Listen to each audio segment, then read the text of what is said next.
Lihat bagaimana tahanan ini lolos, dia memotong tongkat, lalu mengamplasnya, kemudian mengembalikan butirannya sesuai dengan gambar yang telah digambar sebelumnya, menempelkan gigi-giginya di tempatnya, memasukkannya ke dalam kap lampu dan memanggangnya, kemudian mengujinya untuk mengetahui kekerasannya setelah itu. Beginilah akhirnya kunci sel dibuat. Di tengah malam, ia memasukkan kunci yang sudah jadi ke dalam lubang kunci pintu sel dan dengan memutar kunci itu dengan mudah dibuka. Tim tidak percaya, dia tidak menyangka bahwa kunci pertama yang dibuatnya akan berhasil membuka pintu sel, yang di dalam sudah terbuka. Pintu luar hanya bisa dibuka dari luar, dan bahkan jika ia memiliki kuncinya, bagaimana ia bisa membuka pintu luar? Dia kemudian menggunakan metode yang sama untuk mengamati kunci-kunci pada penjaga dengan mata telanjangnya, menghafal setiap struktur kunci. Akhirnya, pada hari ke-100, ia berhasil membuat salinan kunci pintu sel kedua, dan ketika ia sedang membersihkan diri, teman satu selnya pergi ke pintu untuk mengawasinya. Tim mengeluarkan kuncinya dan menguji pintu sel kedua, dengan lembut memasukkannya ke dalam lubang kunci dan kemudian memutar kuncinya sehingga kaitnya keluar. Teman-temannya menyorakinya, tetapi kemudian teman satu selnya mendengar langkah kaki penjaga di depan pintu dan tim mencoba menarik kuncinya keluar tetapi tidak bisa mengembalikan gerendelnya ke tempatnya. Dalam keputusasanya, tim mendorong dengan keras dan kuncinya langsung masuk.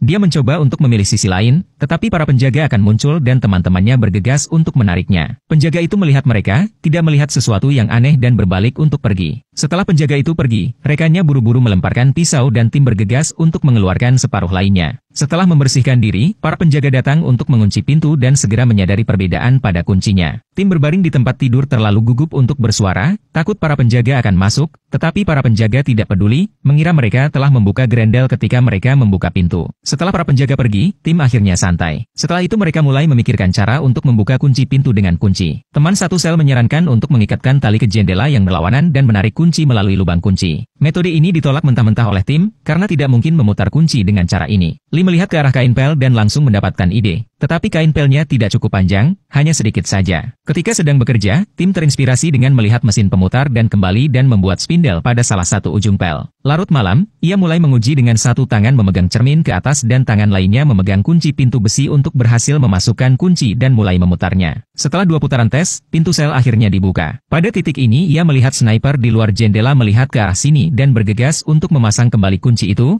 tetapi dalam menariknya keluar, dengan tergesa-gesa ia menjatuhkannya keluar. Saat itu hampir fajar, dan jika para penjaga menemukannya, tidak akan ada kesempatan untuk melarikan diri. Dia segera menemukan sepotong permen karet, mengunyahnya dan membuangnya, tetapi permen karet itu tampaknya tidak memiliki banyak kekentalan. Tim mencoba lagi dan akhirnya mendapatkan kunci untuk menempel kembali. Ia kemudian menggunakan metode yang sama untuk mengamati garis besar kunci dan terus membuat kunci. Akhirnya pada hari ke-306 ia membuat kunci sel 39 ubin. Agar tidak ketahuan, ia menyebarkan kunci ke berbagai tempat, lalu menemukan teman satu selnya yang mengumpulkan sampah dan menukar rokok dengan 3 set pakaian sipil dan peta jalan. Setelah semuanya siap, mereka memulai pendahuluan, yang pada awalnya berjalan lancar. Tetapi ketika mereka membuka pintu keempat, bayangan penjaga penjara tiba-tiba muncul dan mereka bergegas bersembunyi di ruang penyimpanan. Ketika para penjaga naik ke atas, mereka terus mencoba membuka kunci pintu, tetapi kemudian para penjaga itu setengah jalan melalui patroli mereka dan tiba-tiba berbalik kembali, dan Dennis memperhatikan mereka dan batuk untuk memberi isyarat kepada mereka, dan mereka mendengar batuk dan sekali lagi bersembunyi di ruang penyimpanan. Tetapi kemudian penjaga yang turun ke bawah melihat beberapa tetes air, noda keringat dari ketegangan yang baru saja mereka derita, dan sekarang beberapa dari mereka terlalu gugup untuk bernapas. Untungnya, para penjaga tidak peduli dan menyeka mereka dengan kaki mereka. Kembali ke sel mereka, mereka akhirnya bernapas lega. Keesokan harinya,